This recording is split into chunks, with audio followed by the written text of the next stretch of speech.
रहमान रहीम। तमाम सोचने वालों को, सीखने वालों को, ढूंढने वालों को मेरा सलाम। आज 11 फ़रवरी 2024 है और आज के हम गोल्ड के वीकली एनालिसिस हम स्टार्ट करते हैं।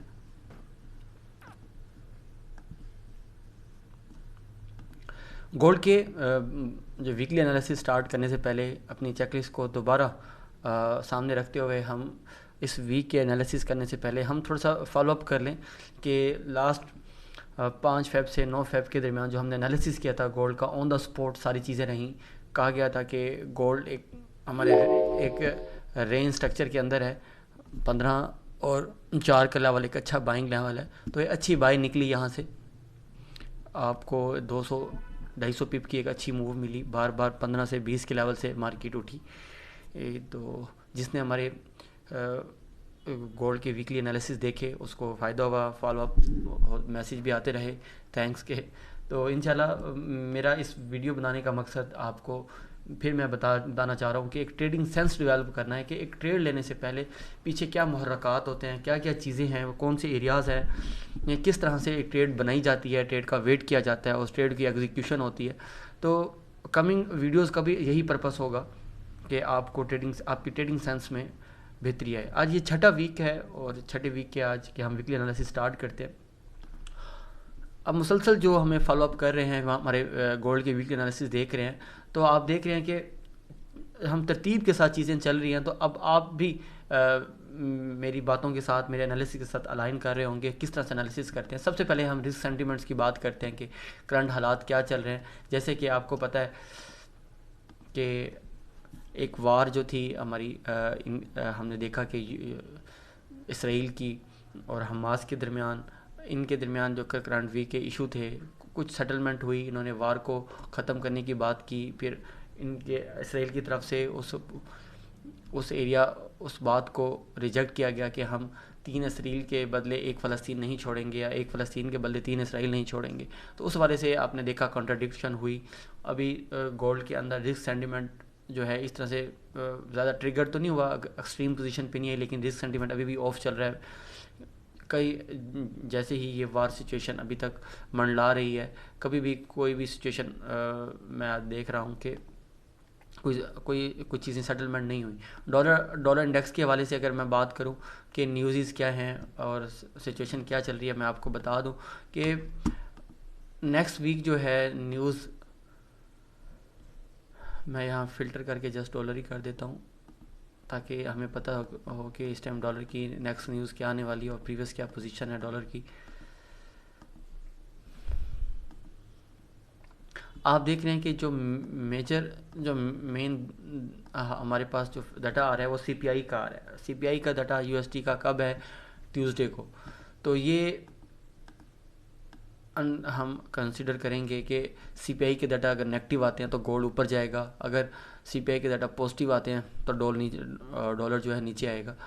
तो ये सिंपल सा इसका एनालिसिस है न्यूज़ के। तो जो मूवमेंट आएगी, जो वोलेटिलिटी आएगी, जो मार्केट के अंदर जो हेल्थी मार्केट होगी, वो 6:30 ट्यूसडे को होगी। हमें ये देखना है। मज़ीद भी और भी हैं, थर्सडे को भी कोर रिटेल सेल्स हैं, प्रोडक्शन की और सर्विसेज के डाटा हैं। हम देखेंगे कि इनमें क्या डेवलपमेंट होती है। तो मेन जो अभी न्यूज़ है ट्यूसडे को सीपीआई की अगर नेगेटिव आती है, डाटा नेगेटिव आते हैं, तो डॉलर के ऊपर जो मज़ीद जो रेट कट का जो प्रेशर है वो आएगा कि हम इन्हें रेट अब कट करने या रेट बढ़ाने हैं। तो ये जो कमिंग डेज़ में, जो मार्च में इनकी अगेन एफओएमसी मीटिंग है, तो उसके ऊपर, उसके डिसीजन के ऊपर ये सीपीआई का जो डाटा है ये बड़ा इफ़ेक्ट होगा।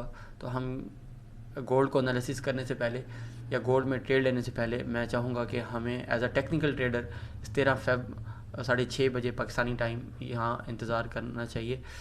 मज़ीद हम चेकलिस्ट को देखें तो हम सपोर्ट एंड रेजिस्टेंस ड्रा कर लेते हैं कि सपोर्ट एंड रेजिस्टेंस क्या चल रहे हैं। मैं सबसे पहले जैसे कि पहले 6 वीक से आपके सामने ओपन कर रहा हूँ, हम निंजा जीसी ओपन कर लेते हैं कि हम सपोर्ट एंड रेजिस्टेंस फाइंड कर लें कि सपोर्ट एंड रेजिस्टेंस क्या चल रहे हैं, और निंजा के अंदर बार टू बार एनालिसिस कर लेते हैं कि क्या चल रहा है। ये गोल्ड का चार्ट आपके सामने है। टेक्निकली आप देखें तो गोल्ड इस टाइम लेवल्स के अंदर रुका हुआ है। ये गोल्ड के लेवल हैं कि प्रीवियस वीक में मैंने आपको यही कहा था कि गोल्ड अगर इन पॉइंट्स के ऊपर आता है तो एक अच्छी बाय निकलेगी। ज़्यादा पूरी मतलब कि मार्केट ने फॉलो अप तो नहीं किया रेंज को, लेकिन यह कि रेंज के अंदर ही रही है। अब नेक्स्ट क्या हो सकता है, गोल्ड को अगर हम देखें तो गोल्ड एक ना फिश माउथ बना रहा है, देख रहे हैं आप। टॉम विलियम हमारे सर कहते थे कि टॉम विलियम का एक एनालिसिस था कि जब भी market supply and demand balance होती है तो मार्केट एक बहुत बड़ी मूव के लिए ख़ुद को रेडी कर रही होती है। तो आप सब देख रहे हैं कि गोल्ड के अंदर सप्लाई एंड डिमांड बैलेंस है और गोल्ड जो है एक फ़िश माउथ भी बना रहा है। तो स्ट्रक्चर के हवाले से गोल्ड के अंदर कोई अच्छी मूवमेंट, कोई बड़ी मूवमेंट अभी नज़र नहीं आ रही। मार्केट का जो स्ट्रक्चर है वो हेल्थी नहीं है, तो रेंज है मार्केट के अंदर, मार्केट फंसी हुई है। तो जब इस तरह से मार्केट होती है तो हमें देखना है कि अभी हम बात कर रहे थे ट्यूसडे को 6:30 बजे न्यूज़ है, तो उस न्यूज़ को अगर मैं यहाँ सामने रखूँ आपके, मैं इस न्यूज़ को सामने रखूँ और इस चार्ट को सामने रखूँ, तो मेरे एक्सपीरियंस या मेरे एनालिसिस के मुताबिक मार्केट जब भी एक अगर अप मूव देनी है तो मार्केट ने ये एसएल हंटिंग ज़रूर करनी है या कर सकती है। तो सीपीआई जब आएगी तो पॉसिबल है कि मार्केट इस तरह से कोई एसएल हंटिंग कर दे इन एरियाज़ की ना, क्योंकि गोल्ड में देखा गया है कि जब भी गोल्ड एक अप मूव देता है तो वो प्रीवियस लोज को ज़रूर हंट करता है। तो अगेन टेक्निकली अगर मैंने दो बातें की, एक तो सपोर्ट एंड रेजिस्टेंस फाइंड कर लिए और दूसरा मैं अपनी चेकलिस्ट को सामने रखूं तो जो हमारा ट्रेड सेटअप बन रहा है, अगेन हम आपके सामने रेंज सेटअप ही बन रहा है। हम इस रेंज को चूज़ करेंगे यहाँ से सेटअप से, और रेंज को चूज़ भी सीपीआई की न्यूज़ के ऊपर मार्केट यहाँ इन एरियाज़ को उड़ाती है, एसल हंटिंग देती है, तो यहाँ से हमें अच्छी मूव मिल सकती है। अब मैं ओपन इंटरेस्ट से मिला देता हूँ कि ओपन इंटरेस्ट हमें क्या कहता है। ओपन इंटरेस्ट अगर मैं आपके सामने देखूँ तो ओपन इंटरेस्ट हमें सीधा सीधा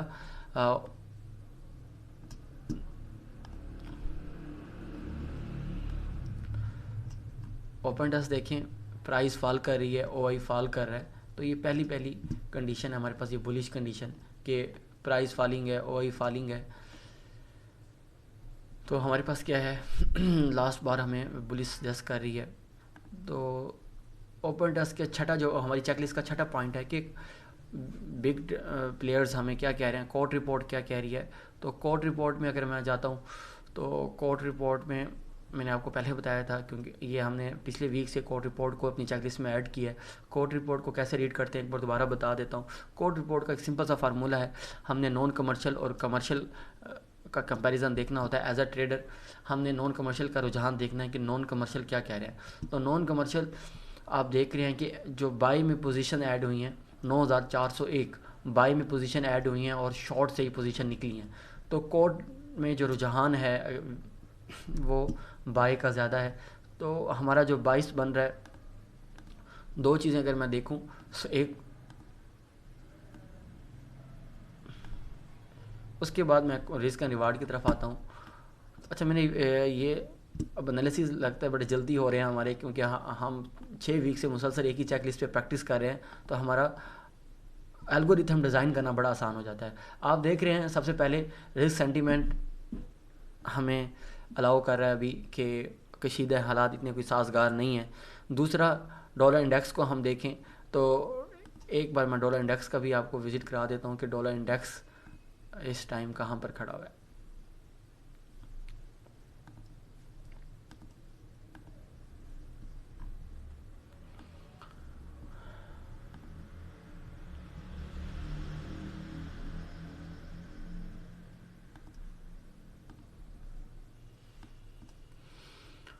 डॉलर इंडेक्स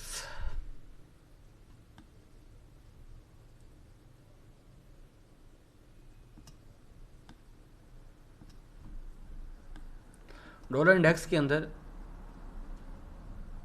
कोई वीकनेस तो नज़र नहीं आ रही, स्ट्रेंथ ही नज़र आ रही है। आप इस बार को देखें और उसके बाद ये एक अच्छा पुल बैक हुआ पड़ा है, तो ये एक अच्छी मूव अब तक जा सकती है। तो फ़िलहाल मैं अगेन अपनी चेकलिस्ट की तरफ आता हूँ। अब मैं ना पूरा केस हम डेवलप करते हैं कि हो क्या चल क्या रहा है। सबसे पहले मार्केट अपने सपोर्ट पे खड़ी है, बाई को सपोर्ट कर रहा है, रेंज है बाई को सपोर्ट कर रही है, ओपन टेस्ट बाई को सपोर्ट कर रहा है, कोर्ट रिपोर्ट बाई को सपोर्ट कर रही है।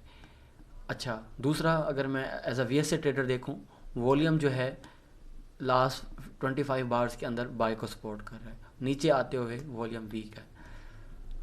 ओके, तो रिस्क एंड रिवार्ड मैं देखूं तो अगर मुझे यहाँ से भी ट्रेड मिली, यहाँ से भी ट्रेड अगर मिलती है, इस ये एसलेंट होता है या इस एसलेंट के बाद मैं बैठता हूँ, तो मुझे आप देखें 1/3 की ट्रेड इजीली मिल जाती है। आइडियल जो है मेरा रिस्क एंड रिवार्ड है। तो ओवरऑल मैं अब MT4 की तरफ चला जाता हूँ कि MT4 क्या कहता है। MT4 में अगर मैं देखूँ अगेन MT4 के अंदर अभी लास्ट 25 बार्स के अंदर देखूँ तो वीकनेस तो है। हमें कहाँ से बाई मिल सकती है, जैसे कि आप निंजा और बड़ी पिक्चर देख सकते हैं। ये जो एरियाज़ पड़े हुए हैं ना मार्केट के, ये एरियाज़ पड़े हुए हैं, तो हमें इन एरिया से या इन एरिया से अगर मार्केट यहाँ रेंज देती है, हाई ब्रेक करती है, पुल बैक के ऊपर हम बाय कर सकते हैं। तो ये 2-4 चीज़ें थी मैंने आपको बताई कि हमारा किस तरह से एल्गोरिथम डिज़ाइन है मार्केट के अंदर, कैसे एक अगर हम ओवरऑल देखें, डेली में देखें तो हमें क्या कहते हैं, एक फ़िश माउथ बन रहा है हमारे पास। तो इस सिचुएशन में CPI न्यूज़ भी है, तो ये अच्छे पॉइंट हैं। अगर मैं यहाँ बात करूँ तो वही अगेन 2009 का 2002 के ये अच्छे लेवल्स होंगे यहाँ से बाई करने का। फिर मैं कहता हूँ अगर एक आपको पूरे वीक में एक भी ट्रेड मिल जाती है तो आपका टारगेट, आपकी जो है घर का राशन अच्छे से मिल जाता है। आप अब अच्छी ट्रेड्स के लिए, हाई प्रोबेबिलिटी ट्रेड्स के लिए वेट करें, अपने एरियाज़ तक वेट करें, मार्केट को पूरा एक फॉर्मेशन बनाने दें, ढोल बजा के मार्केट कहेगी आपको कि अब मुझे यहाँ से बाई या यहाँ से सेल करो। तो ये ओवरऑल गोल्ड के एनालिसिस थे, और ये हमने अपनी चेकलिस्ट को मैक्सिमम जितना हो सके हमने फॉलो किया है, आपको बताया है। तो उम्मीद है आपको ये 12 फ़ेब से 16 फ़ेब का जो हमारी वीकली एनालिसिस है, ये वीडियो आपको पसंद है होगी। तो अब मुझे अक्सर दोस्त कहते हैं कि आप ये कहा करें, और मैं अब कहने लग पड़ा हूँ कि जिनको जो फॉरेक्स ट्रेड कर रहे हैं उन तक ये वीडियो आप ज़रूर शेयर करें, उनको ज़रूर बताएं। तो मज़ीद इस तरह से वीडियोस के लिए हम आपका कोई भी सवाल है कमेंट्स में ज़रूर कीजिएगा। फिर मिलते हैं नेक्स्ट टॉपिक में, नेक्स्ट अंदाज में। अपना बड़ा ख्याल रखिएगा। टेक केयर, अल्लाह हाफिज़।